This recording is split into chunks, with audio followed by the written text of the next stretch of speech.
So the child already has what's expected as far as the effort that's needs to be put in. It is the same parents I've seen. My parents were from the South. They understood that education is the great equalizer being raised in California. So they weren't waiting on anybody to raise their children. So what if the kid is prepared at 6 years old and they go to an underfunded school and the parents have prepared this kid? What happens? You got two working parents. What happens after that? What happens?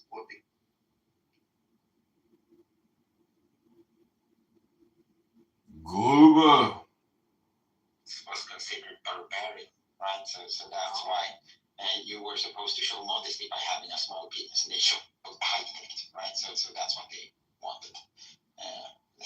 So if you have a big dick, you're basically an animal.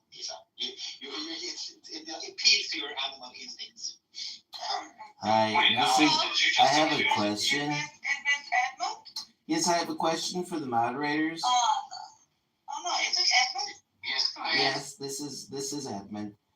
I was looking up hermaphrodites, and with regards to genders, males and females, many people believe that hermaphrodites exist, which is a man that has or a person that has a penis and a vagina. But it turns out there's never been a hermaphrodite born ever. And it's actually just women with enlarged clitorises. Now, before you respond, I know that may be upsetting to some of you, but prove me wrong. No, you're true. You're actually true. There's never been an actual hermaphrodite as a man. So the whatever Khalifa, his name was, the one that won the boxing stuff in the Olympics. Mm-hmm. He's just he's a man, but then he's a man with a micro penis. Then. Well, technically, almost true. He's a man, and he has testicles, but his genitalia is kind of. The testicles never came out, I think. Exactly, we're stuck in that. But yes, but apparently, not that I have checked, but it seems that he has what looks like a vagina, right? An underdeveloped penis. No, I don't. Yeah, but that so it's a micro penis. Yes. But it's true. In order to be a true hermaphrodite, you need to be able to impregnate yourself, and there's never been a person that can do that. So it's because when the penis gets erect, you can't bend it back up into the vagina. Yeah, exactly. It would have to be a small penis. Yeah. It would have to be an internally facing penis. Edmund, what made you think about all of this? It's because it's actually gaslighting and triggering to some people. And I was just like, is there such a thing as a hermaphrodite? So if you type it into Google and you look at the images, you'll see a lot of enlarged clitorises. So I think that, just the casual observer may say, oh, this isn't true. It's just, an enlarged clitoris, and they're making a joke saying that this person is a hermaphrodite. But you can go on this app and people will say, no, that's not fucking true. There are hermaphrodites. Of course hermaphrodites have been born before. People get very upset when, they are challenged on the concept of a hermaphrodite. Well, we're talking like an enlarged clitoris. Are we talking like coffee bean? No, like hot dog. Almonds. Like a tiny sausage. Like a really tiny one. Mini sausage? Yeah. Like hors d'oeuvre? Like sausage. Yeah, bacon, yeah, exactly. Sausage wrapped bacon. Brilliant. Sausage wrapped bacon. I like that idea. I mean bacon. I mean sausage wrapped in bacon. My bad. When you party with me and I get really drunk, I have this trick where I bend my dick back around, and then I close my legs together. Why do you do that? So it's a party trick. Wait, Will you fuck me? I would fuck it, right? It's like those balloons, the twisty balloons that the clown does at parties and stuff. Yeah. And then I try to get on your swim team. If you tuck your wiener and your balls between your legs and then bend over, it's called a fruit salad because it's too weird to swim on a supposed to be here tonight. Steven, you see. I serve a higher purpose here to inform you of the joke. But wasn't it That's like funny. a group that... So you have a very flexible penis. Well, Oh, yeah. Now imagine having a penis so long you can actually put it backwards and stick it up your butthole. His penis is like a very thin pancake. It's like a portable butt plug. Subscribe. That's And it's stick anything in my butthole. this conversation is somewhat disturbing. Yes. No, I was going to say that there's a Norwegian group that travels around and they do art. It's like performance art where they do. Oh, the penis performers. Yes. They do like the Eiffel Tower, the wristwatch, Exactly. You mean like What? Zelensky when he was Okay, can you hold on, Steven? I mean, like, not all It's of called us know penis you want to puppetry. hold on, Steven. Not all of us did know what he was talking about. Alex, continue. Yes, Lisa. So as Stephen said, there is a group that travels around. I think it's 2 men, and they, as a performance piece, they go up on the stage and then they do this balloon art, but with their penises. So they do a thing called the sail, where they stretch out like the scrotum, so it looks like a sailing boat. And then they have another one called the hamburger, where they essentially put like the penis within the middle of the balls, and it looks like a hamburger. I'm really sure it's a mockumentary, but I think they call it penis puppetry, Alex. Is a nomenclature for it. Penis puppetry. Oh, thank you, Stephen. Thank you. Isn't the name of this troupe called like moment shots? I can probably Google it and then we'll see if it's true or not. This reminds me of a clubhouse room, like all clubhouse rooms technically. Is that what's happening here? Absolutely, it's what's happening here. So I hate to bring up Shenanigans. Israel, your favorite topic, Issa, but did you see there were terrorist attacks on the buses? I saw when they were doing the autopsies of the 2 kids that they returned. Yeah, a friend texted me talking about this. He said that there were some buses and that apparently they were meant to explode in the morning when they were full, but because, well, it's Hamas and they really are not that accurate, they exploded at night. But thank God the buses were not full with people.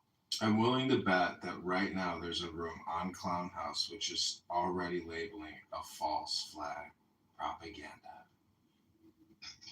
Well, but I mean, I think that after they exploded these buses, they returned the 2 kids dead, and not dead because of a bomb. They were saying that they were brutally murdered, according to the autopsies. And on top of that, the mother that they returned is not even the remains of the mother. It's just some random Palestinian. I think that after this is like a huge green light for Israel to go and obliterate them. I would wish that they do. Yeah, they're not gonna. I do not think they're gonna let Hamas stand. I think they will literally have to fight them to the absolute death in the same way that the Americans fought the Japanese suicide fighters. Like, it's just the same mentality. You cannot essentially clean this up. Like, they will fight to the end, and it will be brutal. I hope so. I wouldn't be surprised if U.S. soldiers go in there and clean it up.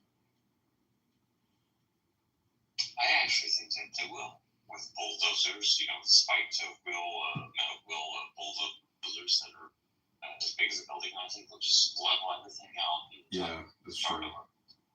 Yeah, with the enemies in the buildings.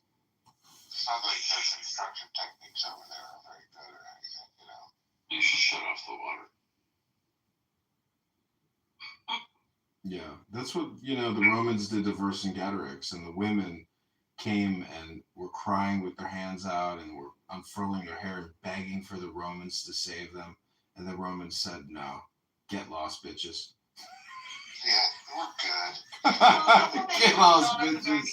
Shut down the water and shut down the electricity. I mean, not all of it is coming from Israel, but a big part of it. And it's like, why is Israel being forced to keep their enemy alive? It's ridiculous. Doesn't make any sense. the Gaza Strip is between 7 and 25 kilometers wide. So they really do have access. Yes, it is salt water, but they still have access to water. I'm not sure that would work. It's really the hostages. Yeah, It's the hostages. It is the hostages. I would encourage them to drink the salt water. You know, if you read Caesar's war commentaries, literally throughout the whole book, there's a constant exchange of hostages. Constantly. Every single tribe, if they between the Gauls, the Germans, and the Romans. Whenever there's an alliance, literally the family members of the leader of that tribe will literally go live amongst this Caesar's legion. It's somewhat being protected and somewhat being imprisoned.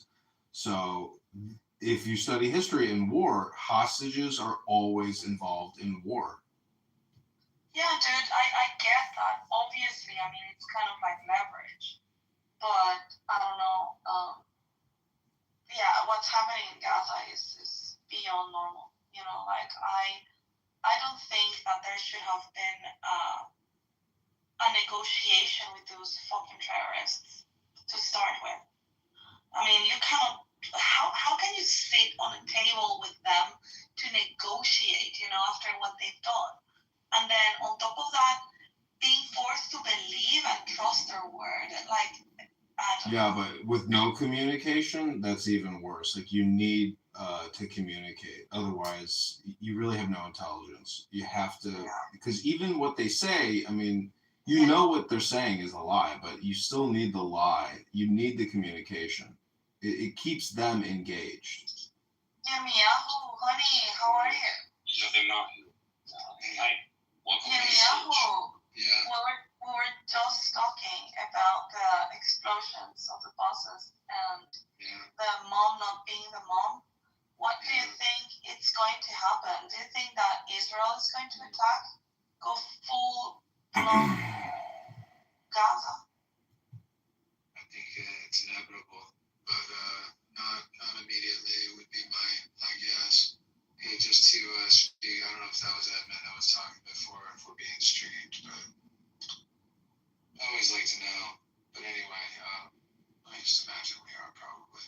That's good to hear. I heard what he said a minute ago, just as I walked in now, or plugged into the room, whatever he said. He said, taking hostages is part of warfare, and it's been that way for a long time, or maybe for all time, or all wars are done like that. Well, do you know how wars are settled? Wars are settled with a victory and a defeat, and a surrender. And the person that wins, or the country that wins, redraws the map. And those that wage a war from one country to another, the loser, they lose their land, and they leave. And this is how conflicts like this have been solved in the past. In World War II, there was 10 million military Germans that were influenced that were sent out of Poland and out of all these other countries.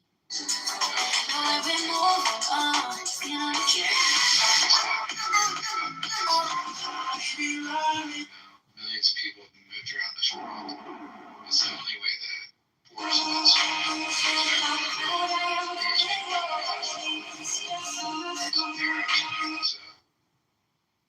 Have lost their privilege to be the neighbor of Israel for what they've done.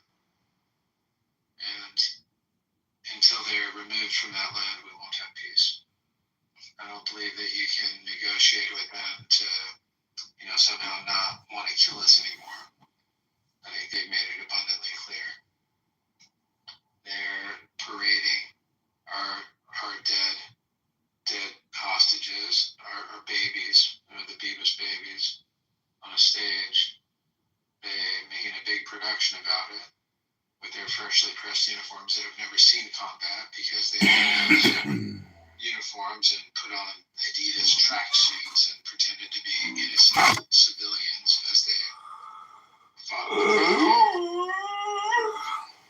Their children were brought to this ceremony to celebrate the death of their dead hostages, their neighbors, these small children, these Arab, Gaza, and Palestinian terrorist children, were being taught to celebrate the death of these Jewish babies. And this is a society that has lost the privilege to be the neighbor of Israel. And until we cleanse Gaza of the terrorists, of the jihadists, of those that want to hurt us,